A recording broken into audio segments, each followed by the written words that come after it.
I'm going to say this again. I need everyone to understand me when I do say this.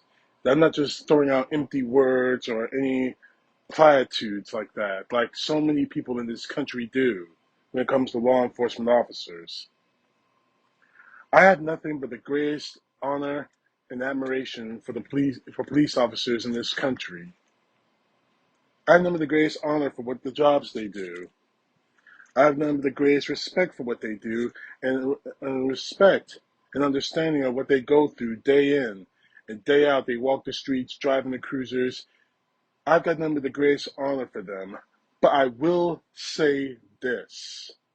If you make a terrible mistake, be man enough to own up to that. There's a word. It's called responsibility. Responsibility. And it's time for them, and it's time for police officers to understand just what that word means. It's not some buzzword or some word that, look, why I'm saying all this is because the 5 police officers, well, 5 of them, all of them African American, are being investigated, have been charged, and have appeared in court. Now, instead of having the fortitude to accept responsibility, they've all pleaded not guilty. That to me is irresponsible. We have them on tape murdering Tyre Nichols. Now again, I'm not going to show you any footage of that. I'm just showing you still photos for the sake of Tyre Nichols' family. These 5 men are on tape, and now we're learning that there are more police officers who actually took place in it. And now we learned that emergency workers did nothing to stop it or nothing to help. And now we're learning that police officers are sharing and gleefully sharing photos of Tyre Nichols being beaten and killed. I go back to that word, responsibility. I go back to the word responsibility because that is, now again, I watched many videos of real police academy training. And that is one of the core values that police officers are taught on day one, responsibility. These men are not taking responsibility for their actions. In doing so, has endangered the reputation of law enforcement everywhere in this country. Every time we see things like this, we ask, where's the responsibility? There is none. No responsibility whatsoever.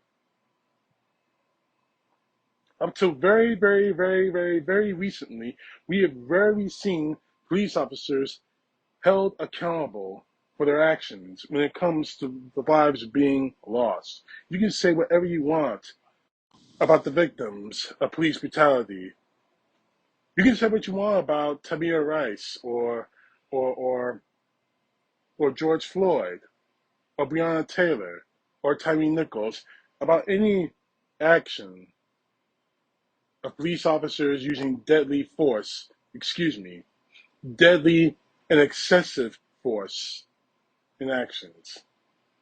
I've had police officers tell me how hard their job is. I understand it and I have acknowledged it. However, that doesn't excuse what happened to Tyre Nichols, what happened to any of the people I mentioned.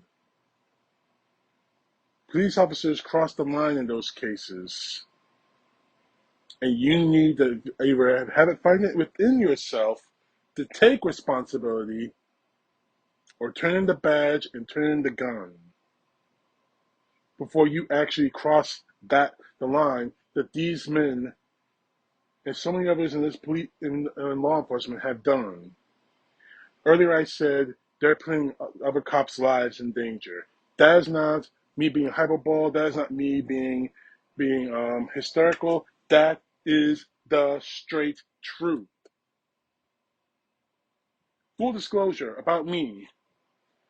I'm flirting with the idea of joining the police academy, even in my advanced years. I'm nearly 40 years old. Getting the opportunity to work with police officers has been a privilege. But in the end of the day, they need to understand that if they cross, if they cross some kind of line, they have to be responsible enough to just say, I made a mistake. I'm willing to pay the consequences for it. And I believe in working with police officers throughout my employed life, the ones I've met, the ones who are exceptionally trained, people I can talk to about law enforcement, people I can talk about just everyday life stuff, their families, sports, anything. I know the good ones and the bad ones just by talking to them. I've seen a huge amount of good ones and one or two bad ones.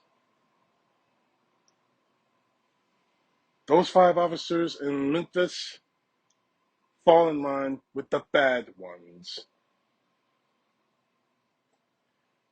But I think I'm going to close this video out real quick, but I think the real problem I have with these guys is that they should spare this country, spare the black community, spare America of all races and colors, spare law enforcement, spare criminal justice, spare the Nichols family the trauma of a trial, and ask for a deal.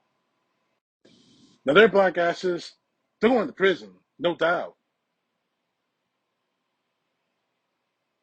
They're going to prison. And when the feds get their hands on them, they can go out after them for civil rights charges. Aside from murder, they're going to jail for the rest of their lives, thoroughly. Here's the facts. They should have it within themselves, at least have a conscience of telling people, I'm not going to put them through this. I'm not going to put their families through a trial. I'm going to take responsibility, and I'm going to walk away. I'm going to do my time and try to live whatever life I have left, if and when I get out, which is probably going to be never, probably 10, 15, 20 years later. But in the end of the day, in the final analysis, it will be a hell of a lot more than trying to escape responsibility. Law enforcement, I've watched many, many videos on YouTube about police training, police academies across the country. And the one thing they teach is responsibility. In fact, that's one of the core values of many police departments in this nation, responsibility. And it's time for law enforcement officers to take responsibility, not only for the good, but also for the bad. Don't take credit when things go right if you don't want to take responsibility when things go wrong. CTP, know the truth. God bless. Peace to the left, justice to the right.